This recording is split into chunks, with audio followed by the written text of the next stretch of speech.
Get them to leave Oko on yet? Get them to leave Oko on, or we're still on there? I hope they're done. No, we're going to be.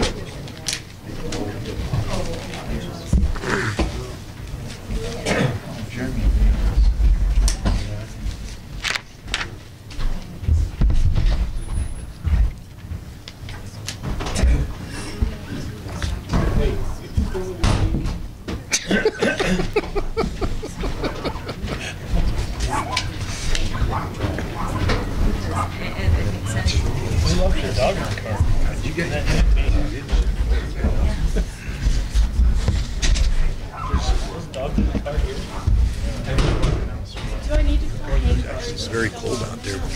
Hank, are you still on? I think he hung up right when we. Okay. They were renting it out. They need every buck they can make. You didn't follow the group. I could afford it. Duck turn the chair around. Although yesterday's watch convinced me I'll never go to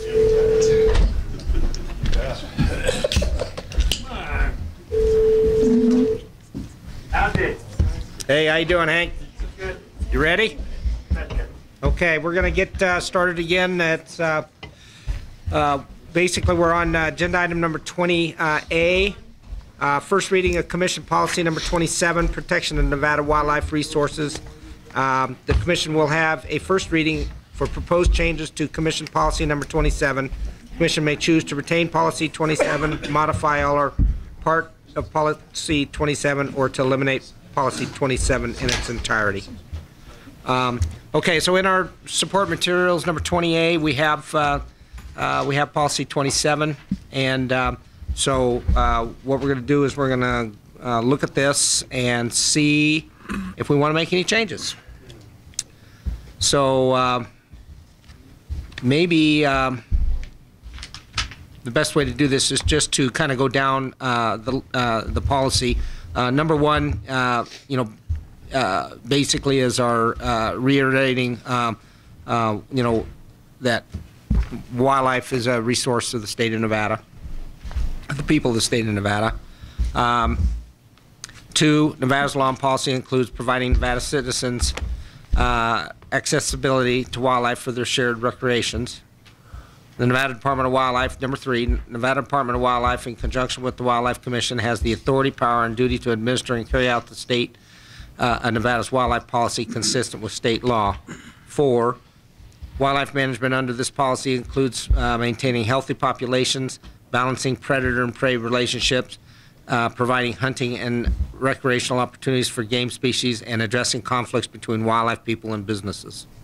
5, scientific data shows the gray wolf predation is a major cause of mortality in wildlife ungulate population where wolves are present. 6, there are no data to suggest that historically there ever was a resident wolf population in the state, along with none or very limited wolf habitat in the state. Number 7, is the policy of the Commission and the Department of Wildlife to oppose a permanent population of wolves in Nevada, and since in 1974 the gray wolf was listed under the Endangered Species Act and protected as an endangered species, it is the objective and intent of the Commission to pursue all legal options to restore full state authority and control over the management of wolves in Nevada. Okay, so that's our policy. Do we need to do more? Do we need to change any of these items? Our background now is that they are game, based on our motion, they remain a game mammal. The one item that comes to mind to me is, do we need to elaborate in this policy more specifically that that the DPS for wolves has never been in the state of Nevada, and that if the U.S. Fish and Wildlife Service designates Nevada as part of a DPS, that we take any specific action, or you want to leave it just as it is, because it does sound like that if they were to do something along those lines, then this policy might cover our actions to vigorously oppose any designation of a DPS in Nevada. So those are the kind of the things that we wanted to talk about. Before we go to commissioners, do you want to go ahead and make a statement? Just kind of indicate what you think about the policy and if there's anything we need to do and what? Yeah, Ken Mayer for the record. I think the policy now gives pretty clear direction. We've been following this. We've drawn the line in the sand on the DPS for the gray wolf. We're not included. We drew this line in the sand, I did, about the Mexican wolves. And Russell is working, drawing the line in the sand on the Northwest DPS for the northwestern population of wolves. And they've changed the technical person 2 or 3 times over the last 8 months on doing the evaluation of that, and we are now involved in all the discussions on whether or not about the science, and we're so far prevailing in that. So number 7 kind of says it all. We're approaching it that way.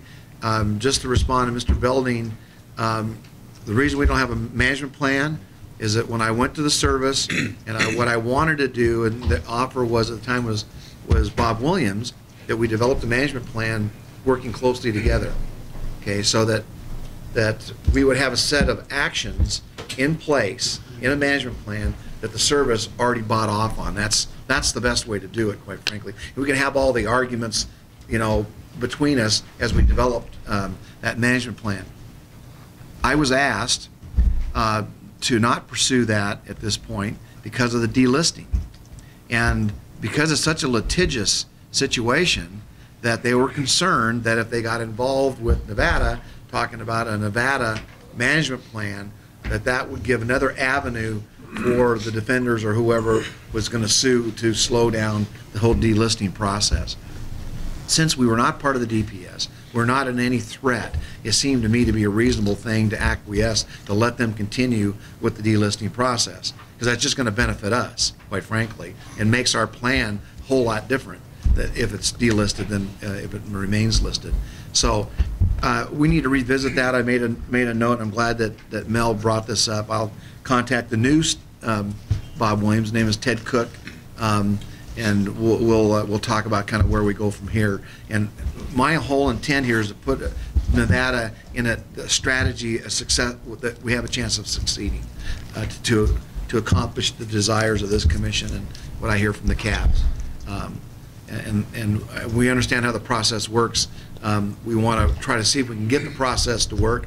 And there's plenty of places to draw the line in the sand, but I like Commissioner Drew's point. We got to make sure we draw it in the right place so that we can have a chance to be successful. So I think the policy does what all the conversation that came before gives us clear direction, and that's what we've been following.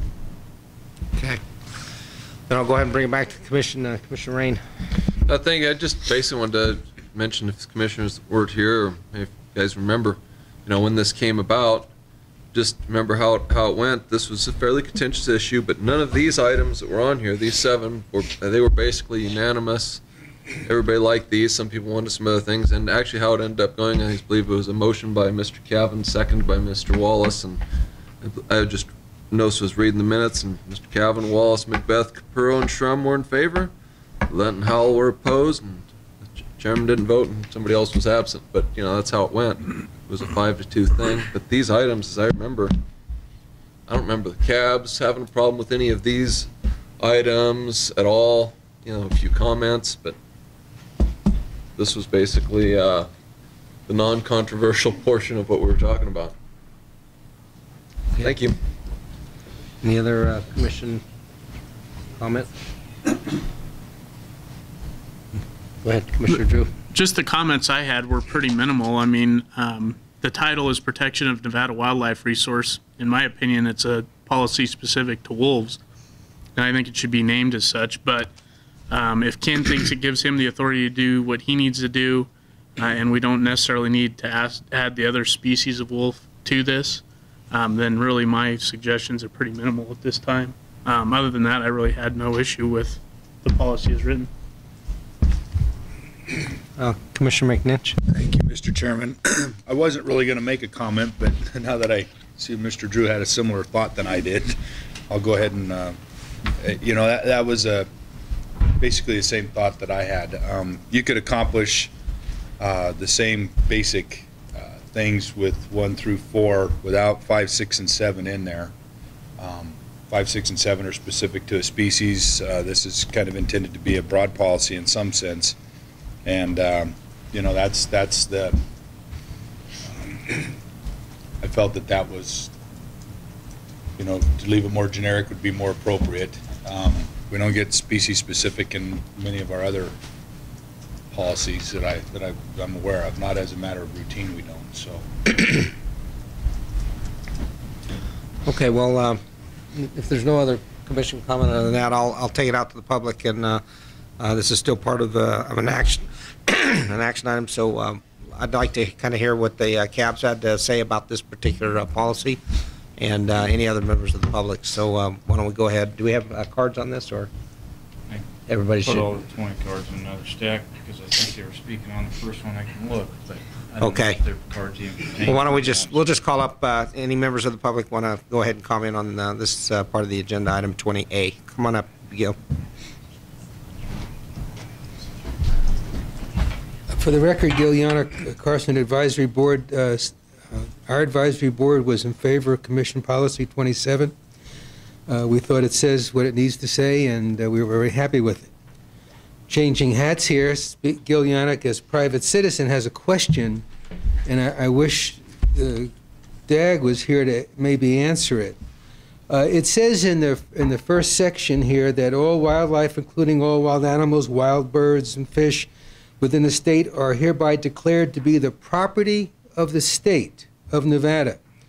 So that means all the deer are the state's private property. Just like if I owned a dog and my dog went into your property and damaged your property, I, as the owner of that personal property, would be responsible. So the state of Nevada, as the owner of the deer that runs into my car and damages my car, does that mean I can come back against the state of Nevada for damages?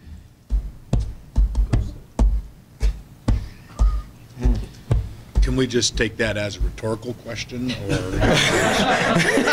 Well, yeah, I pose that as a question because I know some states, I've had relatives that have had run-ins with deer and other, wild game, and the state was responsible for the repairs.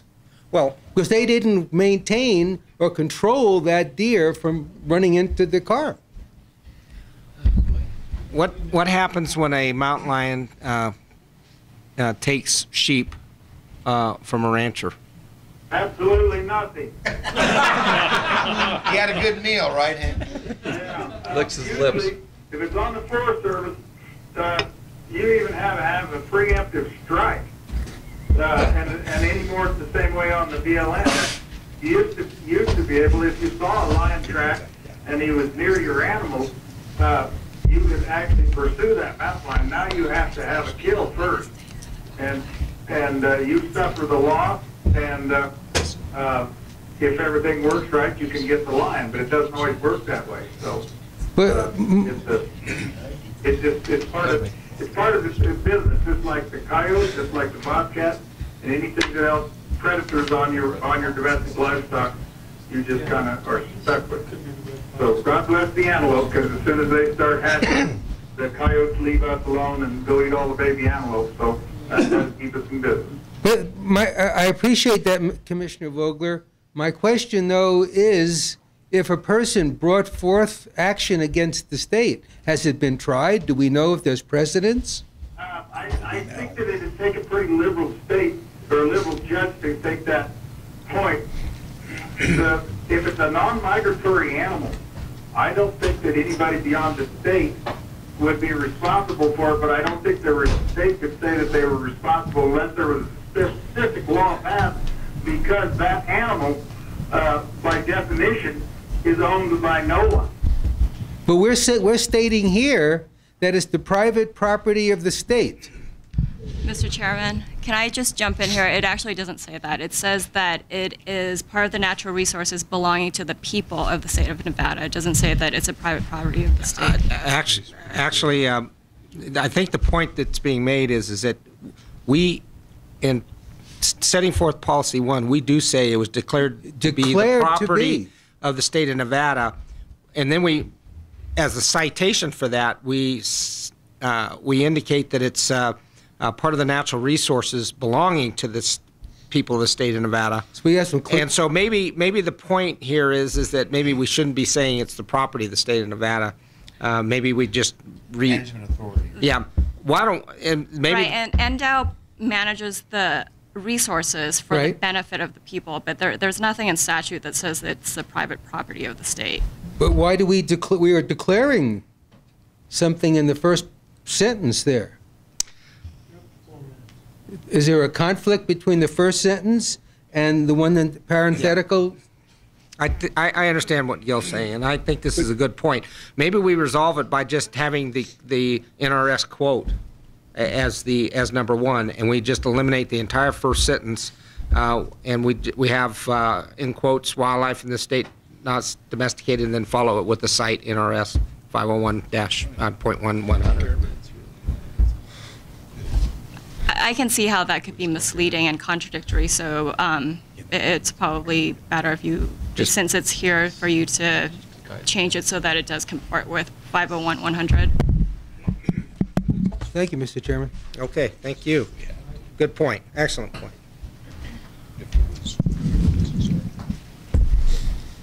Any other public comment?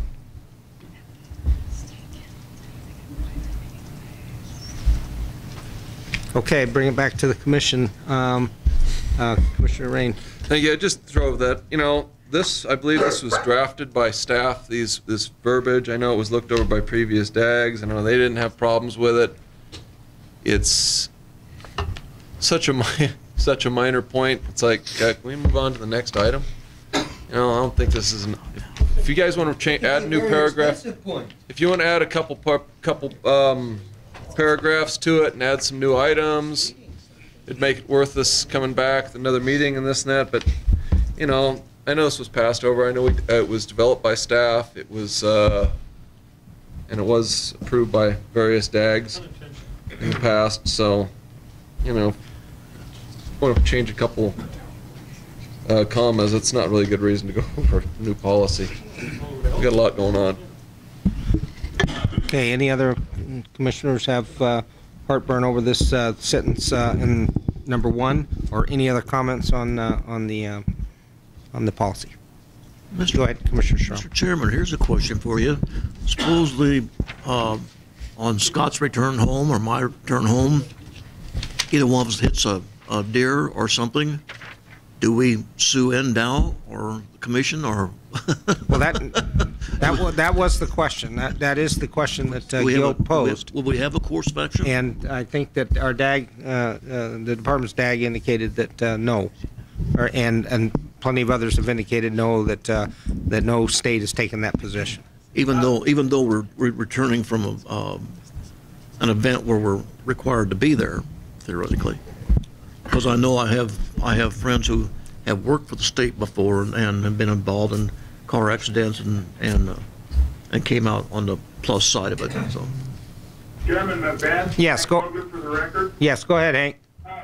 In Utah, I believe it was last summer or very recently, or a couple summers ago, there was a bear that had been marauding in a campground, causing lots of trouble. It mauled a child and killed that child. The parents and their attorney said that the state of Utah and the Forest Service, I believe, were culpable because they did not put up warning signs, et cetera, et cetera. And they won, and won a pretty good slug of money. Then when it went to the next court, then it was kind of all thrown out. We face the very same situations here in the state of Nevada, i.e. the Virginia range horses. They're hitting about 50 to 75 a year between Dayton and Silver Springs out there where they cross to go to the Carson River for water. They're coming into several people's houses and backyards and things in Marshall Valley. there's really getting to be a real nuisance problem with them. That's the same country that you folks just reintroduced some sheep into. Well, anyhow, the long and the short of it is so far, nobody has sued the Department of Agriculture, who took over the responsibility of those Virginia range horses. But it could be a mess.